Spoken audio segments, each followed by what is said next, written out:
Hello friends, welcome to my channel excellent coaching. Chapter 8 start करेंगे। Chapter 8 का नाम है डेवलपमेंट अक्रॉस लाइफ स्पैन। इसमें बेसिकली हम ये चीज़ पढ़ेंगे कि किस तरीके से हमारी एज वाइज डेवलपमेंट होती है।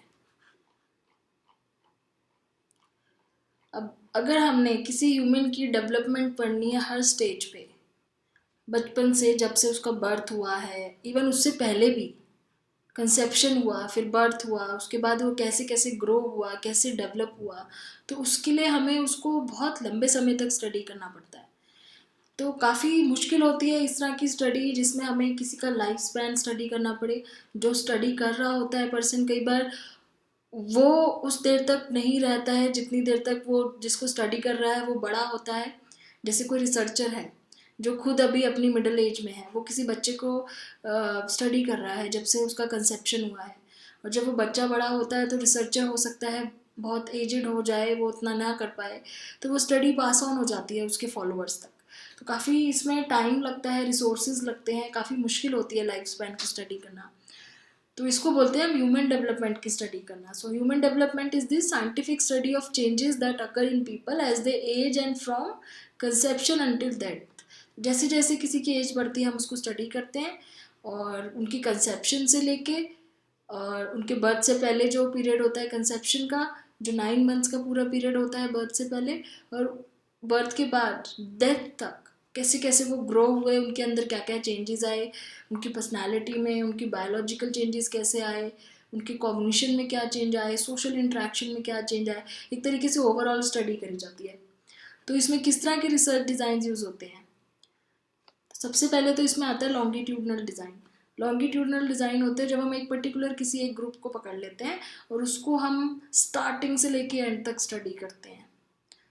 तो एक ग्रुप भी हो सकता है, कोई एक पर्सन भी हो सकता है, ज़रूरी नहीं है पूरा ग्रुप ही हो, एक इंडिविजुअल भी हो सकता है। उसको हम हर एज में उसके ऊपर स्टडी करते हैं कि उस टाइम पे वो किस तरीके से ग्रो कर रहा है और डेवलप कर रहा है। और ग्रो और डेवलपमेंट दोनों ही अलग अलग वर्ड है। ग्रो करने का मतलब है फिजिकली किस तरह ग्रो कर रहा है, डेवलप होने का मतलब है उसके इमोशनल, सोशल, कॉग्निटिव एस्पेक्ट्स कैसे डेवलप हो रहे हैं।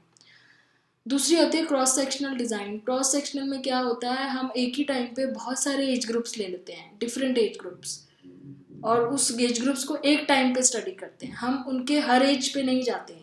जैसे हमने एक 10 ईयर ओल्ड ले लिया, एक 20 ईयर ओल्ड ले लिया, एक 15 ईयर ओल्ड ले लिया, एक 25, चार लोग, चार तरीके के एज ग्रुप ले लिए, उन चारों को हम एक टाइम पे स्टडी कर रहे हैं।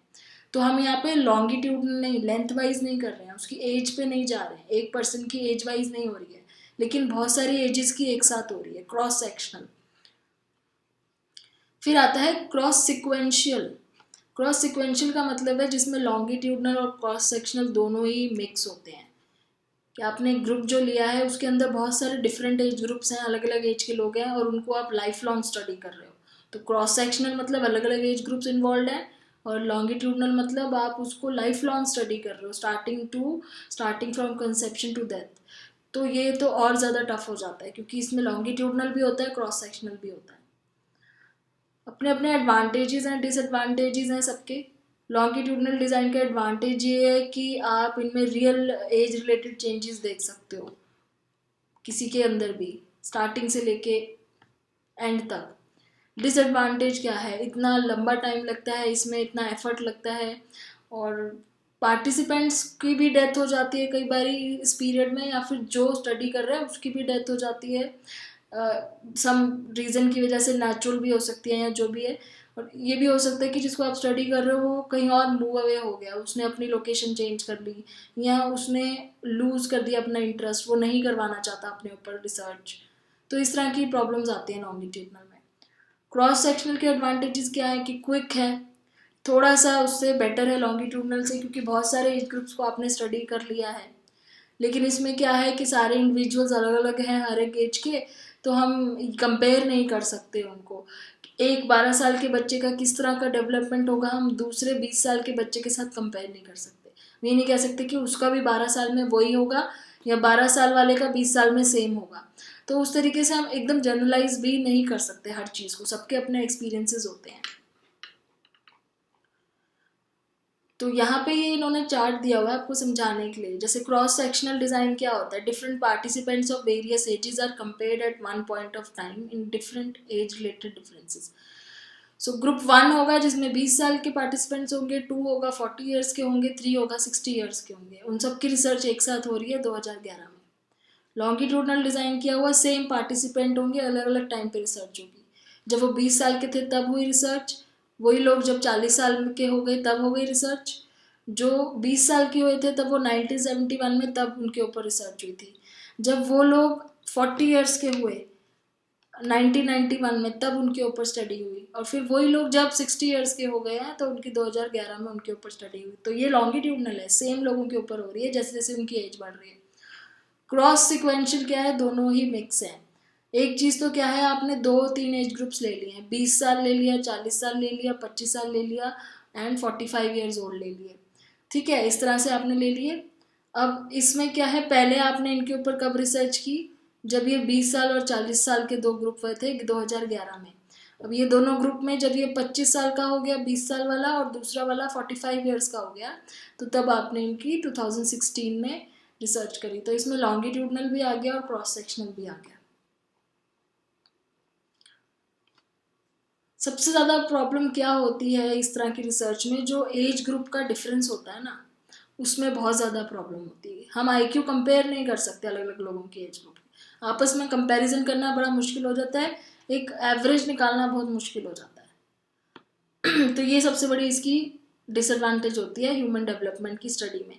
फिर आता है नेचर वर्सेस नर्चर, जो हम बहुत बार डिस्कस कर चुके हैं कि जब भी ह्यूमन की किसी भी कंस्ट्रक्ट की बात हो रही होती है, इंटेलिजेंस की बात हो, चाहे पर्सनालिटी की बात हो या उसकी डेवलपमेंट की बात हो, तो ये डिबेट ज़रूर आती है कि नेचर की वजह से है या नर्चर की वजह से है।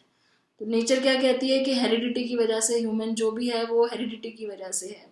नर्चर ये बोलता है कि नहीं, एनवायरनमेंट अच्छा दोगे तो उसकी हेरिडिटी से भी बेटर हो सकता है, वो एनवायरनमेंट ख़राब दोगे तो उसकी हेरिडिटी से भी बहुत ज़्यादा कम होगा। तो इस तरीके से नेचर वर्सेस नर्चर की यहाँ पे भी डिबेट चलती है कि किसी की ग्रोथ एंड डेवलपमेंट में उसकी हेरिडिटी का रोल कितना है, उसके एनवायरनमेंट का रोल कितना है। How much of a person personality and behaviour is determined by nature and nurture. तो ये क्वेश्चन यहाँ पे भी आ जाता है। जैसे एग्जाम्पल इन्होंने लिया है कि कोई अगर हिटलर है, हिटलर जैसा कोई है, तो क्या वो बाय बर्थ ही ऐसा था या उसके एनवायरनमेंट ने उसको ऐसा बना दिया, सिचुएशंस ने ऐसा बना दिया। तो ये डिबेट यहाँ पे भी चलती है। जब इस तरह की डिबेट होती है तो ट्विन स्टडीज़ की बात आ जाती है, तो ट्विंस के ऊपर स्टडी किया जाता है जिनकी हेरिडिटी सेम होती है, जिनकी हेरिडिटी अलग होती है। तो ट्विंस को लिया जाता है जिसमें मोनोजाइगोटिक ट्विंस होते हैं जो बिल्कुल ही सिमिलर होते हैं, डाइजाइगोटिक होते हैं जो दिखने में अलग अलग होते हैं। तो इस तरीके से ये स्टडीज़ पूरी की जाती हैं। all the people and all the people are and all the people become is the product of an interaction between nature and nurture। तो इसका कोई अभी तक रिजल्ट ऐसा आया नहीं है कि नेचर ज़्यादा डोमिनेटिंग होती है या नर्चर। बस यही कहा जाता है कि जो भी लोग हैं या वो बनेंगे, वो नेचर नर्चर दोनों के बीच की इंटरेक्शन है, दोनों का ही फर्क पड़ता है, हेरिडिटी का भी और एनवायरनमेंट का भी।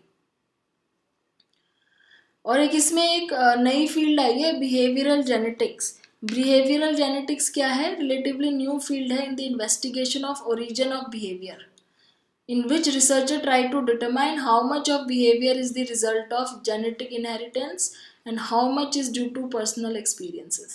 तो जहाँ पे ये नेचर वर्सेस नर्चर की स्टडी बिहेवियर के ऊपर करते हैं कि बिहेवियर से कितना फर्क पड़ता है, तो उसको बिहेवियरल जेनेटिक्स कहते हैं। फिर आते हैं हम अपने ऊपर, हमारे अंदर जो डीएनए है उसकी बात करते हैं। पहले जीन्स की बात हो रही है, जेनेटिक्स से स्टार्ट किया है तो जीन्स की बात हो रही है। ह्यूमन लाइफ कैसे बनती है, डीएनए की वजह से बनती है। हमारे अंदर बहुत सारे सेल्स होते हैं, वो सेल्स के अंदर एक चीज़ होती है जिनको क्रोमोसोम्स बोलते हैं। क्रोमोसोम्स या हम उनको डीएनए भी बोल सकते हो। सेल के न्यूक्लियस में मिलते हैं डीएनए या क्रोमोसोम्स, जो एक तरीके से इंस्ट्रक्शंस होती हैं। क्रोमोसोम में या डीएनए में क्या होता है, एक इंस्ट्रक्शंस होती हैं कि कैसे आपकी पूरी बॉडी तैयार होगी, किस तरह की आईज होंगी, किस कलर के हेयर्स होंगे, किस कलर का स्किन होगा, कितनी हाइट होगी, कितनी आपकी हर बॉडी पार्ट, हर अंदर जो भी आप जैसे भी बने हो उससे रिलेटेड एक इंस्ट्रक्शन मैनुअल होती है डीएनए, ठीक है। तो इनके ऊपर ही एक चीज़ होती है जीन्स, वो जीन्स ही है जो पास ऑन होते हैं पेरेंट्स से लेके बच्चों तक। जो हमारे अंदर अपने पेरेंट्स से हमें मिला है वो जीन्स की वजह से मिला है। और क्रोमोसोम क्या करता है, उनको गाइड करता है कि बॉडी को कैसे स्ट्रक्चराइज करना है, कैसे ये ह्यूमन बॉडी बनेगी, ठीक है। तो अब ये पढ़ लेते हैं। ये आप जो यहाँ स्ट्रक्चर देख रहे हो ना, ये एक लैडर की तरह है, सीढ़ी की तरह है, जो रस्सी की सीढ़ी होती है। ये इसको ट्विस्टेड लैडर स्ट्रक्चर बोलते हैं। ये डीएनए का स्ट्रक्चर है। तो इसके बीच में ऐसे दो ऐसे लिंक होता है, लेफ्ट टू राइट ऐसे लिंक हो रहा होता है, जो सीढ़ी जैसी वो बनाते हैं।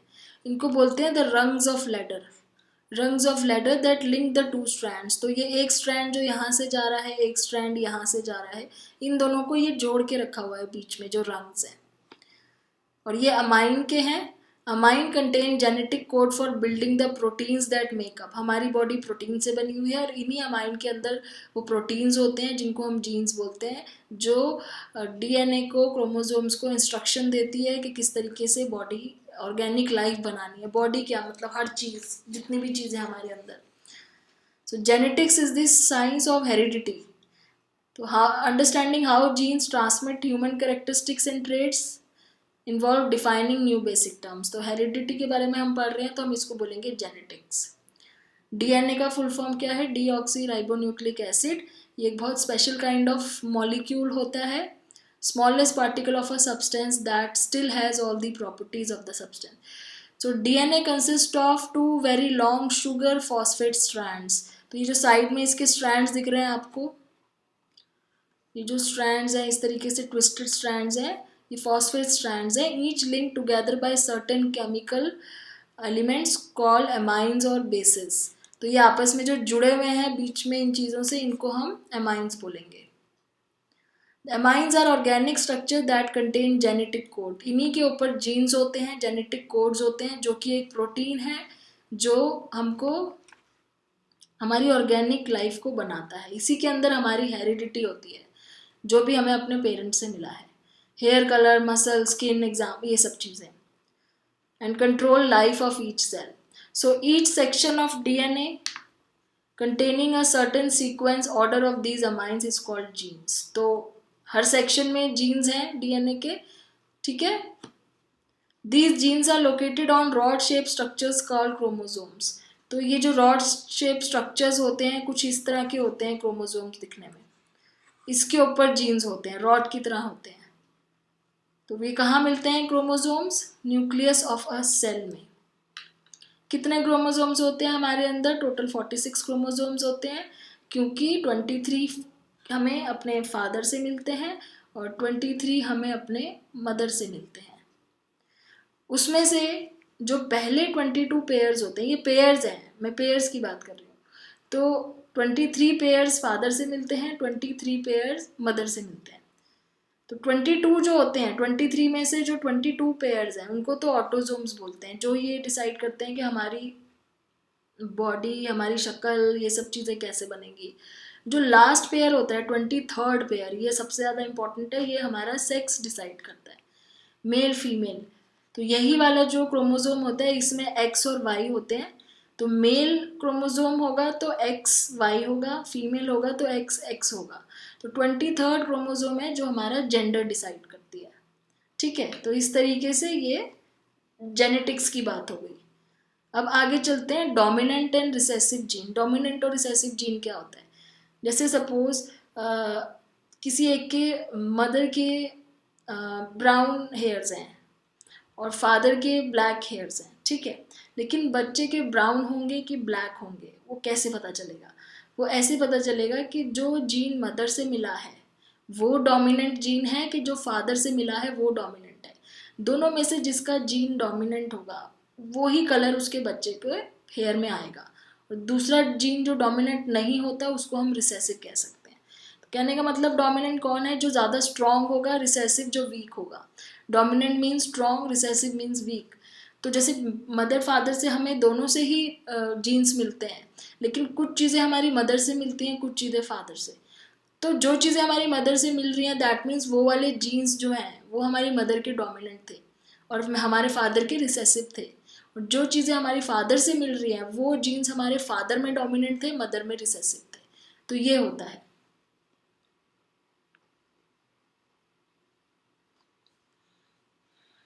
सो some genes are more active in influencing the trait. तो जो ऐसे जीन्स हैं जो हमारे ट्रेड्स को इन्फ्लुएंस करने में ज़्यादा एक्टिव होते हैं वो डोमिनेंट होते हैं, और जो नहीं कर पाते वो रिसेसिव होते हैं।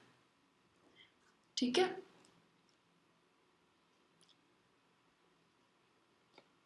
Almost all traits are controlled by more than one pair of genes in a process called polygenic inheritance। अब ऐसा नहीं है कि एक ही जीन है जो आपके पूरे हेयर कलर डिसाइड करता है, इसमें भी बहुत सारे जीन्स लगते हैं, मतलब काफ़ी सारे जीन्स लगेंगे अलग अलग। Gene number 1, gene number 5, gene number 6, अगर मैं नंबर्स में एक देखूं तो इसमें बहुत सारे से क्लास में काफ़ी सारे बच्चे हैं, तो आप उसमें से ग्रुप बना दोगे कि रोल नंबर 1, 3, 5, 10, 9 ये सब मिलके ये काम करेंगे। तो ऐसे ही बहुत सारे जीन्स होते हैं जो मिलके हेयर कलर डिसाइड करते हैं, कोई एक अकेला जीन नहीं कर सकता। बहुत सारे जीन्स होते हैं जो आई कलर का काम करते हैं, बहुत सारे जीन्स होते हैं जो मसल बनाने का काम करते हैं, तो इसको पॉलीजेनिक इनहेरिटेंस कहते हैं। सिर्फ एक अकेला जीन एक चीज़ पे काम नहीं कर सकता। तो अगर आईज है तो उसको बनाने के लिए भी बहुत सारे जीन्स चाहिए अलग अलग, और वो सारे जीन्स रिसेसिव होंगे या डोमिनेंट होंगे उस पर डिपेंड करेगा कि आपके आई कलर, हेयर कलर ये सब कैसे होगा। अब यहाँ ये क्वेश्चन पूछा है कि सपोज किसी के फादर का for example genes for blonde hair and red hair are recessive. When a child inherits one of each from her parents, instead of one or the other controlling the child hair color, they may blend. Suppose blonde hair है उसका gene भी recessive होता है, red hair है उसका भी recessive होता है। सपोज फादर के ब्लॉन्ड हेयर है, ब्लॉन्ड हेयर मीन्स जैसे आपने देखा होगा अमेरिकन वगैरह के ब्लॉन्ड हेयर होते हैं, और मदर के रेड हेयर है। अब ये दोनों ही रिसेसिव हैं, दोनों में से कोई भी डोमिनेंट नहीं है, तो क्या होगा हेयर कलर दोनों में से किसका होगा? तो इस केस में क्या होगा, दोनों का मिक्स हो जाएगा और बच्चे का हेयर कलर स्ट्रॉबेरी ब्लॉन्ड कुछ ऐसा आ जाएगा, रेड और ब्लॉन्ड मिक्स। तो इसलिए कई बार ऐसा होता है कि दोनों से ही मैच नहीं कर रहा होता या दोनों का ही मिक्सचर हो जाता है। तो डोमिनेंट और रिसेसिव होना एक बहुत ही इंपॉर्टेंट कॉन्सेप्ट है जिसके बेस पे हमारी करेक्टरिस्टिक्स डिसाइड होते हैं कि हमारे पेरेंट्स के कौन से जीन्स डोमिनेंट है और कौन से रिसेसिव हैं। और यही जीन्स और क्रोमोसोम्स है जिनकी वजह से हमारे को डिसऑर्डर्स भी कई बार आ जाते हैं। लेकिन डिसऑर्डर्स के केस में उल्टा है, जैसे हमने ऊपर पढ़ा कि ट्रेट्स में क्या होता है, जो डोमिनेंट जीन होता है वही वाला ट्रेट हमारे अंदर आता है, लेकिन डिसऑर्डर के केस में उल्टा होता है।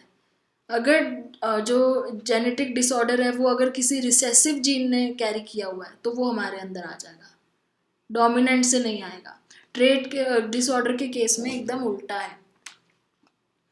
जैसे किस तरह के ट्रेट्स हैं, जैसे cystic fibrosis, sickle cell anaemia, Tay Sachs disorder, phenylketonuria, ये इस तरह के डिसऑर्डर्स हैं जो हमारे पेरेंट के अगर रिसेसिव क्रोमोसोम में होंगे, रिसेसिव जीन में होंगे तो वो हमारे अंदर भी आ जाएंगे। अभी किस तरीके से आते हैं अब हम देख लेते हैं। यहाँ पे ये डायग्राम आपको समझना पड़ेगा इसको ढंग से समझने के लिए।